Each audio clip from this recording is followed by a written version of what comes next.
I have been trying to find a way to propagate my moringa, and these two here are from the cuttings of the moringa plant. Let me show you exactly which.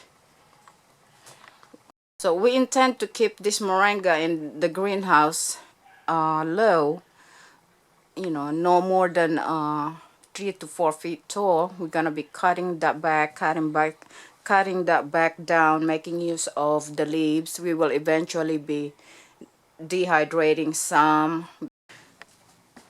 Right now I am learning how to propagate them through the cuttings, and these two cuttings here are among the cuttings that I'm trying to experiment with.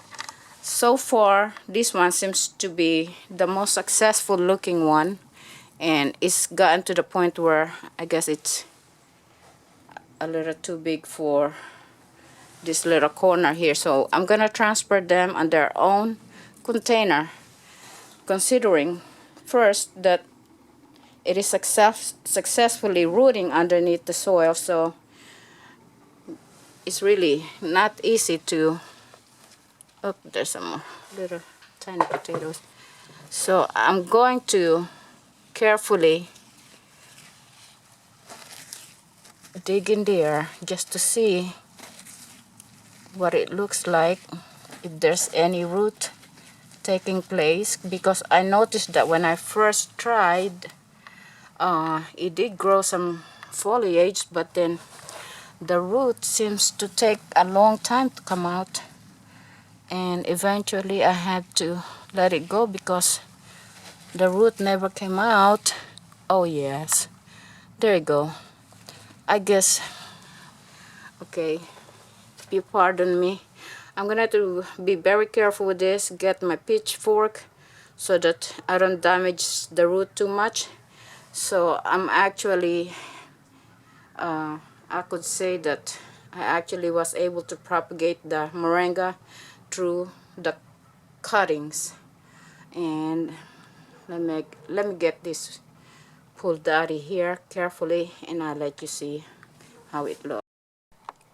So here's the root system, and as you can see, this time I can really safely say that my moringa cuttings propagation is a success. All I did was cut this stem, make use of the leaves for my soup and tea, and we stuck the stem in this pot right here, as you can see, and there it is. It's actually a successful propagation right there. I'm going to put this in a pot quickly because I don't want to expose the root too long in the air. I don't want it to dry up, and I'll bring you back as soon. Okay, so there goes one planted, as you can see. Now let's go to the next one, which I already got started right there. And I won't be able to dig it out completely without putting my camera down. So as you can see, these two cuttings are successful. I was able to propagate moringa through the cuttings of the stems we used for, I believe I have used some for soup and some for tea.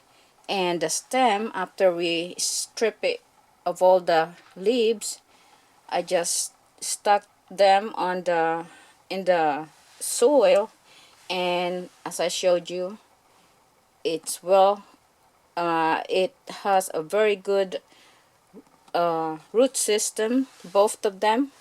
And in contrast, this one here, as you can see, no sign of stress whatsoever. This is the second one I dug out.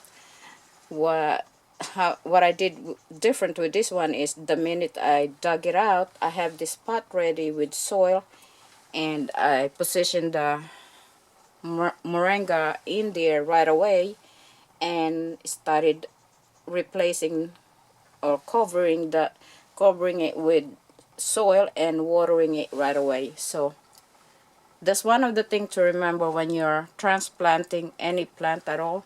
It's a good idea to uh,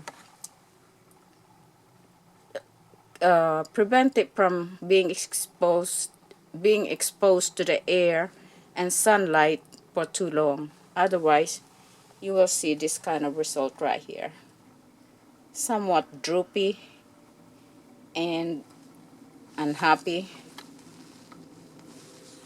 simply because I have put it into a stress. Okay, so there it is. My moringa experiment is successful. You can propagate the moringa from the cuttings of a stem.